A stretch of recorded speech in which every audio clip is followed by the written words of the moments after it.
Bismillahirrahmanirrahim, chers élèves deuxième bac sciences.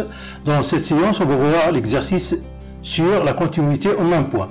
Donc on a une fonction définie par morceau et on va déterminer le réel a pour que f soit continu sur R.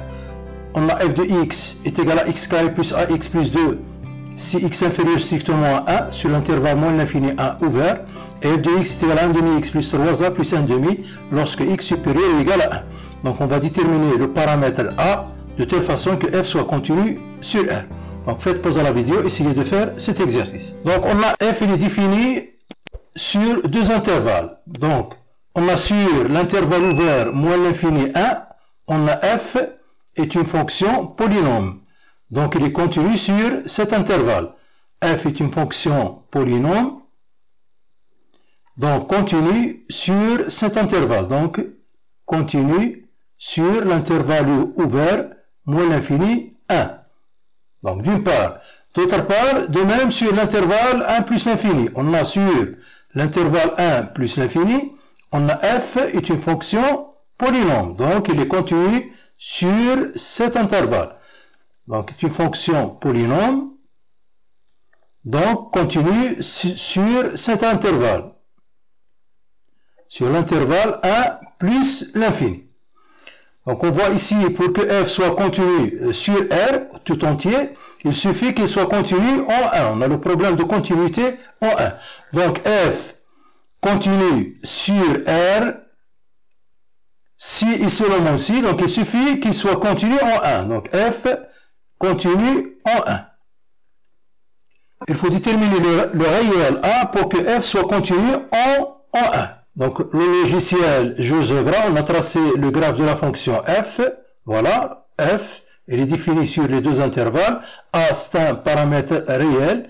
Donc on va varier le a. On voit qu'on a un problème de continuité en 1.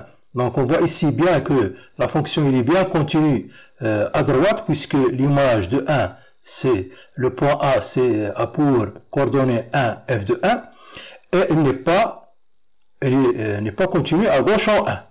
On fait varier le a, le paramètre a, donc on voit ici que la fonction il est bien continue en 1 lorsque a est égal à 1. Lorsque a est égal à 1. Donc on va montrer que pour que f soit continu à 1, il suffit que a doit être égal à 1. Donc on a f continu en 1 si et seulement si il est continu à droite et à gauche en 1. C'est-à-dire que la limite de f de x lorsque x tend vers 1 à droite est égale à la limite de f de x lorsque x tend vers 1 à gauche est égale à f de 1. Et on a f de 1. On va calculer f de 1. Pour calculer f de 1, on va prendre l'expression de f de x lorsque x supérieur ou égal à 1. Donc c'est 1 demi fois 1 plus 3a plus 1 demi. 1 demi plus 1 demi, c'est 1. Donc c'est 1 plus 3a. Donc f de 1, c'est 1 plus 3a, d'une part. Et on a la limite de f de x lorsque x tend vers 1 à droite. C'est la limite de l'expression de f de x lorsque x supérieur ou égal à 1. Donc c'est 1 demi x plus 3a plus 1 demi, qui est égal à f de 1.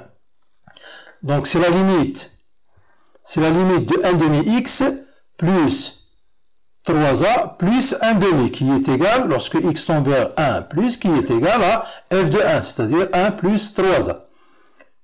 De même, la limite de f de x lorsque x tend vers 1 à gauche est égale à la limite de l'expression de f lorsque x inférieur strictement à 1, c'est-à-dire x carré plus ax plus 2. Donc c'est la limite de x carré plus ax plus 2. Donc en remplaçant x par 1, on a 1 plus 2 c'est 3, donc c'est 3 plus a fois 1 c'est a. Donc f il est continu en 1 si et seulement si la limite de f de x lorsque x tend vers 1 à droite est égale à la limite de f de x lorsque x tend vers 1 à gauche est égale à f de 1 qui est égal à 1 plus 3.